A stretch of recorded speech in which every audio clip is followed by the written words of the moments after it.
Kita beralih ke informasi lainnya, Saudara. Polisi menyatakan pemuda asal Dayakolot, Kabupaten Bandung yang diduga menjadi korban tindak pidana perdagangan orang atau TPPO sudah bebas. Saat ini korban sudah berada di KBRI Phnom Penh di Kamboja.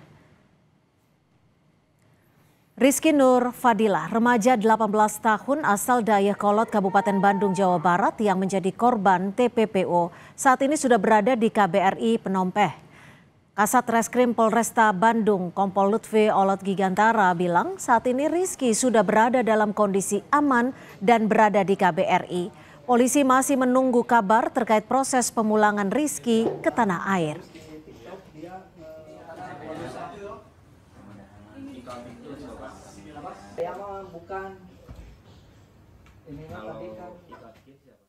Dari KBRI Kamboja yang ada di Phnom Penh bahwa korban saudara Rizky saat ini sudah berada di KBRI Phnom Penh yang mana masih dilakukan pemeriksaan. Gubernur Jawa Barat Deddy Mulyadi memastikan tetap akan berkoordinasi dengan Polda Jawa Barat untuk penanganan kasus dugaan TPPO yang diduga dialami Rizky Nur Fadilah di Kamboja. Pemprov Jawa Barat juga memastikan akan menyiapkan biaya untuk pemulangan Rizky. Deddy mengimbau siapapun untuk tetap waspada jika mendapat iming-iming bekerja di luar negeri. Pemerintah Provinsi Jawa Barat tetap mengambil keputusan untuk berkoordinasi dengan Polda Jabar dan KBRI. Apabila memang ingin kembali, kami akan mengembalikannya dan kami menyiapkan biaya untuk pemulangannya. Untuk itu, pada siapapun untuk berhati-hati ketika akan bekerja di luar negeri yang dijanjikan atau diiming-imingi sesuatu yang pada akhirnya menjadi derita dan menjadi kesulitan bagi banyak orang. Untuk itu, kami akan segera bergerak. Kapolda Jawa Barat, Irjen Rudi Setiawan mempersilahkan siapapun melapor jika ada dugaan tindak pidana perdagangan orang atau TPPO. Kapolda Jabar bilang pihaknya segera merespon dan menindaklanjuti setiap laporan yang masuk.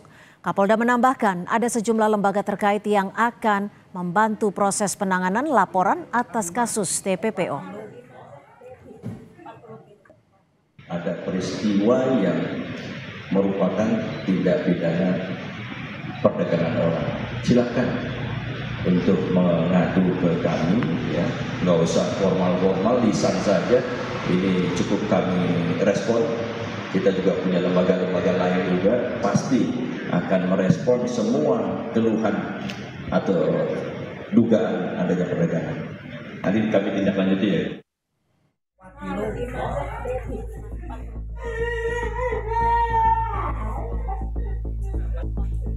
Keluarga Rizky Nur Fadilah, warga desa Dayakolot, Kabupaten Bandung, Jawa Barat, harap cemas menunggu kabar dari pemuda yang berprofesi sebagai pesepak bola yang tidak kunjung kembali usai 2 pekan meninggalkan rumah. Keluarga mendapat kabar bahwa ia dibawa ke Kamboja. Padahal, keluarga mengaku mendapat kabar bahwa Rizky semula meninggalkan rumah untuk seleksi masuk klub sepak bola di Pulau Sumatera. Kabar bahwa dia ke Kamboja pun menimbulkan dugaan bahwa Rizky menjadi korban penipuan sindikat tindak pidana perdagangan orang. Dia bilang ke ibunya udah ada di Kamboja. Nah, dari sana kami bingung kenapa anak ini katanya mau ke Medan udah ada di Kamboja. Terus udah itu kami pun laporan ke sana ke sini. Saya laporan langsung ke Disnaker bersama Pak Lurah dan jajarannya langsung diantar sama Pak Lurah ke sana. Dari pihak Disnaker alhamdulillah ada baiklah penanggapannya. Katanya ya tunggu karena mungkin ya tidak menyalahkan, kan yang diurus bukan hanya 1 orang mungkin. Kabar soal Rizky yang diduga menjadi korban perdagangan orang saat ingin menjadi pesepak bola di Sumatera pun mengundang simpati sejumlah pemain timnas. Lewat akun media sosial, mereka meminta dukungan untuk menyelamatkan Rizky, seperti yang terlihat pada akun media sosial Asnawi Mangkualam dan juga Rizky Ridho.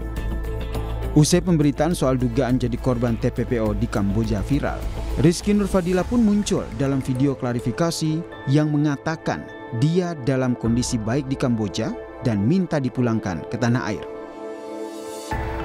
Tidak pernah Itu kemauan saya sendiri, tidak ada paksaan. Dan di sini saya baik-baik saja, kondisi saya aman. Tadi saya sudah dikasih makan. Itu bikin cerita karena saya ingin pulang cepat. Meski demikian, pemerintah Jabar pun tetap mengambil tindakan untuk berkoordinasi dengan Polda Jabar dan KBRI. Pemerintah Provinsi Jabar siap memfasilitasi kepulangan Rizky Nur Fadilah. Tim Liputan, Kompas TV. Lalu seperti apa perkembangan terkini terkait proses pemulangan dari Rizky Nur Fadilah dan benarkah Rizky menjadi korban tindak pidana perdagangan orang? Kita akan bahasnya bersama dengan Kapolda Jawa Barat periode 2016-2017 Irjen Purnawirawan Anton Carlyan. Assalamualaikum Pak Anton, semoga sehat-sehat selalu. Waalaikumsalam warahmatullahi wabarakatuh. Ya, Pak Anton, ini kita mengetahui bahwa TPPO semakin marak dan juga banyak korban yang tergiur dan kemudian ini diduga sindikat yang selalu berada di Kamboja. Seperti apa Anda melihatnya bahwa ini menjadi modus yang terus terjadi? Ya memang namanya TPPO itu adalah tindakan perdagangan orang atau di dalam bahasa sehari-hari perbudakan modern lah gitu kan.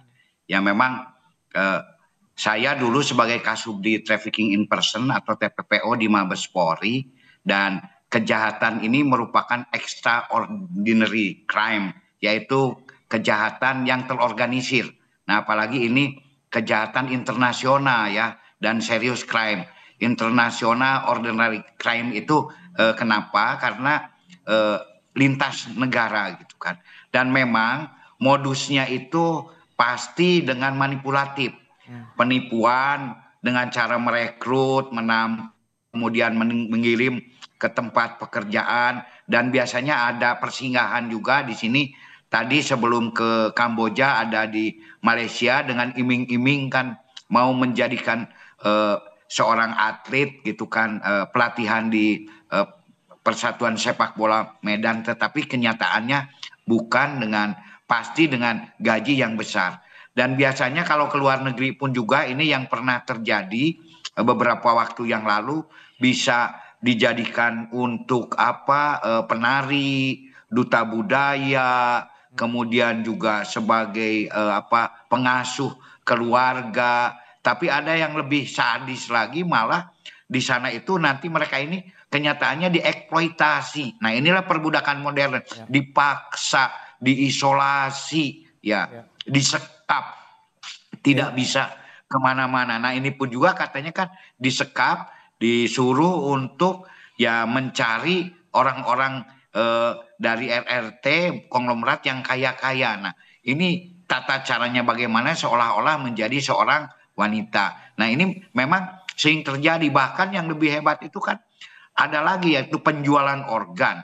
Penjualan organ pun juga ini pernah terjadi dulu, yaitu organnya itu dijual ke negeri-negeri maju seperti ke RRT, ke Jepang, ke Korea dan lain-lain. Ya. Bahkan namun kalau tampak ada modus terbaru di sini ya Pak Anton, bahwa sebelumnya bahwa ada modus baru gitu kan.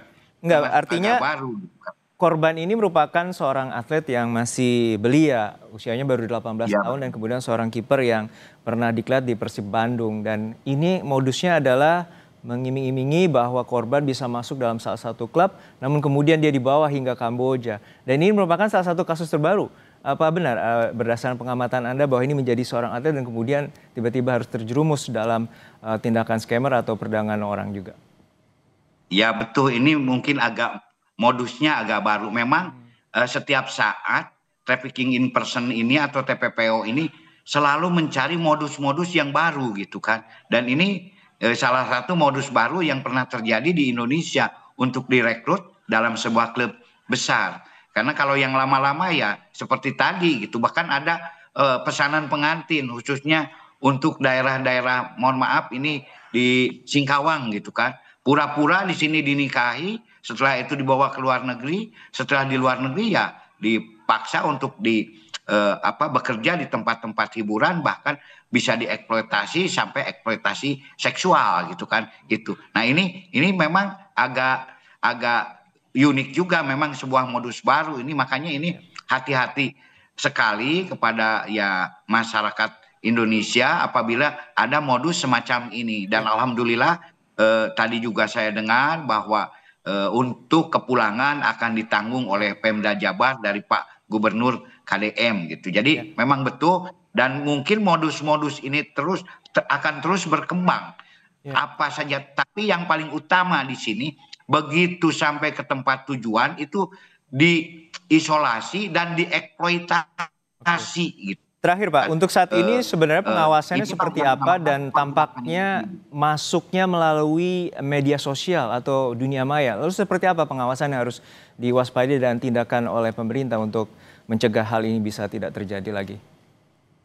Ya memang untuk pengawasan media sosial ini salah satu kemarin juga saya menyampaikan agar media sosial ini, setiap media sosial yang ada di Indonesia ini ya identitasnya itu harus jelas, karena sekarang ini banyak sekali media sosial yang identitasnya itu bodong gitu kan, tidak jelas. Lah ya, Pak. Sehingga dengan adanya sebuah identitas yang jelas itu bisa diawasi. Kan di dalam dunia cyber juga ada patroli cyber. Nah apabila dianggap ada hal-hal yang mencurigakan, misalkan rekrutmen tenaga kerja atau lain-lain, judol atau apa saja yang kira-kira melanggar hukum, ini sudah bisa segera terdeteksi. Sama juga seperti sekarang Google lain-lain, apabila ada kata-kata kotor kan langsung kita ini di drop gitu kan, dikeluarkan. Itu salah satu. Jadi ditingkatkan adalah cyber patrolnya, baik dari kepolisian. Patroli siber harus ditingkatkan, dan juga untuk saat ini alhamdulillah posisi dari Rizky juga sudah dalam polisian maupun pemulangan dari dan juga proses KBRI sampai untuk dipulangkan kembali kepada keluarganya di Bandung Barat, Jawa Barat. Terima kasih sekali lagi Pak Anton Carlian, mantan Kapolda Jawa Barat, telah berbagi perspektif bersama kami di Kompas Petang.